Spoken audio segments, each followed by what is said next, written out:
નમસ્કાર, આપ જોઈ રહ્યા છો ન્યૂઝ એટ 5। આપની સાથે હું છું ઝરણા। રાજ્યમાં હજુ એક દિવસ રહેશે હીટવેવની અસર। આવતીકાલથી તાપમાનમાં ઘટાડો નોંધાશે। કાલથી 2 થી 4 ડિગ્રી તાપમાન ઘટશે। સમુદ્ર તરફથી ભેજ આવતા તાપમાન ઘટશે। અમદાવાદમાં હીટવેવની આગાહી નથી, ગરમીમાં રાહતની હવામાન વિભાગે આગાહી કરી છે।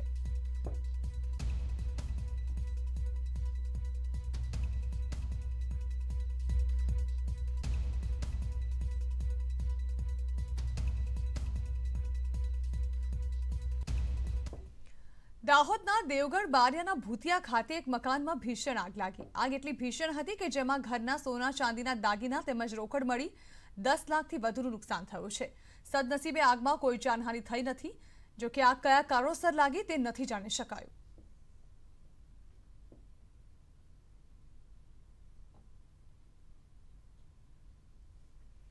અમરેલીના ખાંભાના લાપડા ડુંગર પર પણ આગ લાગી। ગઈકાલથી લાગેલી આગ હજુ પણ યથાવત છે। 7 જેટલા ફાયર ફાઇટર્સ દ્વારા આગ બુઝાવવાના પ્રયાસ શરૂ કરાયા હતા। લાપાડા ડુંગરની બાજુમાં જ આવેલ છે મિતિયાળા જંગલ, જ્યાં સિંહ અને દીપડાના વસવાટથી નજીક આગ લાગી છે, જેને બુઝાવવાના પ્રયત્ન હજુ પણ યથાવત છે।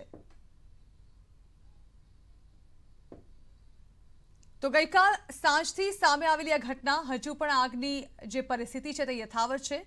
ફાયર વિભાગ દ્વારા લગાતાર આગ પર કાબુ મેળવવાની કોશિશ કરવામાં આવી રહી છે, પરંતુ હજી સુધી આગ પર કાબુ નથી મેળવી શકાયો। જંગલ વિસ્તારમાં લાગેલી છે આગ, જેના કારણે તે વધુ ઝડપથી પ્રસરી રહી છે। બીજી તરફ ઉનાળાનો સમય હોવાને કારણે આ આગ પર કાબુ મેળવવો એટલો સરળ પણ નથી, પરંતુ સૌથી મોટી ચિંતાની વાત એ પણ છે કે અહીં મોટા પ્રમાણમાં વન્ય પ્રાણીઓ પણ વસવાટ કરે છે, જેના કારણે જલ્દીથી આગ પર કાબુ મેળવાય તે અત્યંત જરૂરી છે।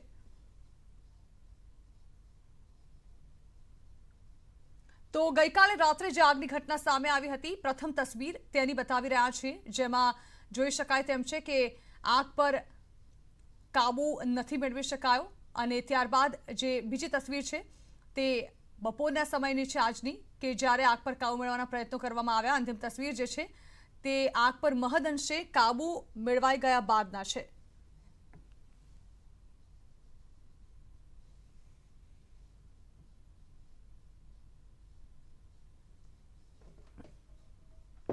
જયેશ રાદડિયાના નેતૃત્વમાં મળી રહી છે લેઉવા પટેલની બેઠક।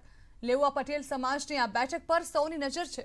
નરેશ પટેલ સહિતના ટ્રસ્ટીઓ આ બેઠકમાં હાજર રહેશે, ત્યારે 2 વર્ષ બાદ પ્રથમ વખત મળશે આ ટ્રસ્ટી બેઠક।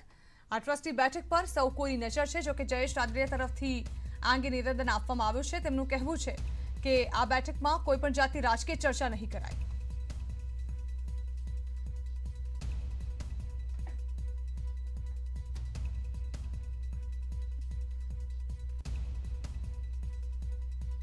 તો રાજકોટ લેઉવા પટેલ સમાજ ટ્રસ્ટની બેઠક અગાઉ જયેશ રાદડિયાએ સ્પષ્ટતા કરી કે બેઠકમાં કોઈ રાજકીય ચર્ચા નથી થવાની।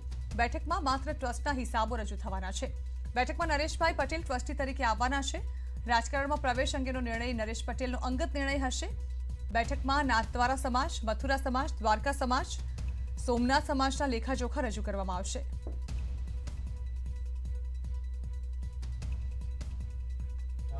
આજની બેઠક કીધું સમાજની બેઠક છે, હું પણ સમાજનો છું। આજે બેઠક છે અમે સમાજની વાતો કરશું। એક રાજકીય આગેવાનો જ્યારે સમય અત્યારે અમે બહાર અમારું પોલિટિક્સ અમે કરતા હોય છે, એટલે એ અલગ વાવ છે।